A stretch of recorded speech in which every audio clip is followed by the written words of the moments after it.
기록의 창업에 도전했지만 눈물을 삼키고 폐업을 결정한 스타들의 고백이 이어지고 있다. 카페부터 버거집, 소속사까지 업종도 가지각색이다. 지난 29일 KBS2 예능 사장님 키는 당나귀기 측은 보도자료를 통해 김병현이 햄버거 가게를 연지 3년 만에 폐업한다고 알렸다. 버거집 폐업기는 이날 방송을 통해 공개될 예정이었지만 제주항공역의 끼 참사로 인해 편성이 결방돼 오는 1월 5일 공개될 예정이다. 자료에 따르면 김병현은 3년 동안 손해액만 2억 원이라며 고백하며 코로나 때보다 더 힘들다. 물가도 너무 많이 올랐고 월세도 감당하기 힘들다. 특히 배달 수수료도 비싸서 코로나 대비 70%까지 매출이 줄었다고 고충을 털어놨다.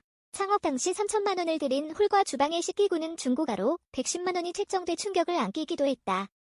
김병현 버거집의 위기는 꾸준히 언급되어 왔다. 지난해 김병현의 햄버거 가게를 방문한 장사의 신은현장은 월세만 1,200만 원이라는 김병현의 말에 한 달에 4천만 원은 무조건 벌어야 한다. 못 팔 것 같으면 빨리 접는 게 나다. 빚 보려다 빚 생긴다고 걱정을 내비쳤다. 지난 3월에는 대학로 수제 버거집 임대가 빠졌다는 사실을 알리기도 했다.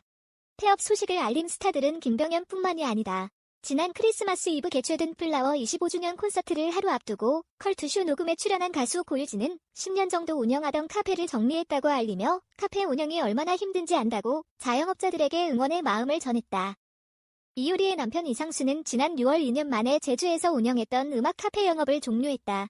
폐업 이유는 건물 주가 카페를 다른 용도로 사용하기 위함이다. 해당 카페는 오픈 당시 이상순과 이효리가 직접 커피를 내려주는 카페로 화제를 모으며 많은 사람이 몰리면서 예약제로 카페를 운영해왔다. 다수의 외식업을 병행한 정준하 역시 코로나 이후 불경기 여파를 피해가지 못했다. 지난 2일 정준하가 술과 물품 대금 등을 갚지 못해 담보로 잡힌 36억 원 상당의 고급 아파트가 경매 절차에 들어갔다는 소식이 알려졌다. 서울중앙지방법원은 지난 7월 정준하의 아파트에 대한 강제 경매 개시 결정을 내렸지만 지난 3일 강제 경매 집행을 정지했다.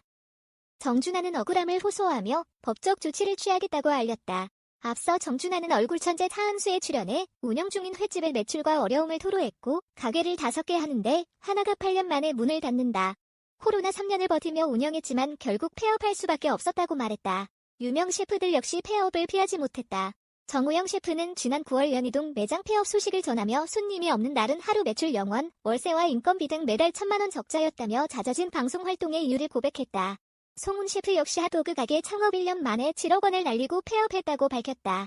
강다니엘은 100억대 사기 피해를 당하며 설립한 소속사를 폐업하게 됐다. 2019년 1인 기획사 커넥트 엔터테인먼트를 설립한 강다니엘은 지난 5월 커넥트 엔터 대주주 A씨를 사문서 위조, 횡령, 배임, 정보통신망 침해 및 컴퓨터 등 사용 사기 등 혐의로 서울경찰청에 형사 고소했다. 사기 피해 규모는 100억 원대 명의 도용, 소속사 계좌에서 최소 20억 원, 강다니엘 명의 계좌에서 17억 원 인출 등이다. 강다니엘은 이웃의 소속사 에이라와 전속 계약을 체결했고 1년 3개월간의 공백기를 거쳐 컴백했다. 당시 강다니엘은 착잡했다. 5년이란 시간이 되게 허무하게 무너진 것 같기도 하고 뭔가 말로 형언할 수 없는 공허함을 느꼈다. 제가 이뤄놓은 것들, 시간들이 한순간에 없어졌다는 느낌을 받았다며 5에서 6개월 사이 14kg가 빠졌다고 털어놨다. 한국경영자총협회가 발표한 보고서에 따르면 지난해 폐업한 사업자만 100만 명에 육박, 역대 최대로 나타났다. 올해 월 폐업 건수는 1만에 육박한다는 조사까지 나왔고 지난 11월까지 지급된 올해의 노란우산 폐업 공제금은 1조 3,019억 원에 육박한다. 이러한 경기 침체에 스타들조차 폐업을 피해가지 못하는 게 현실이다.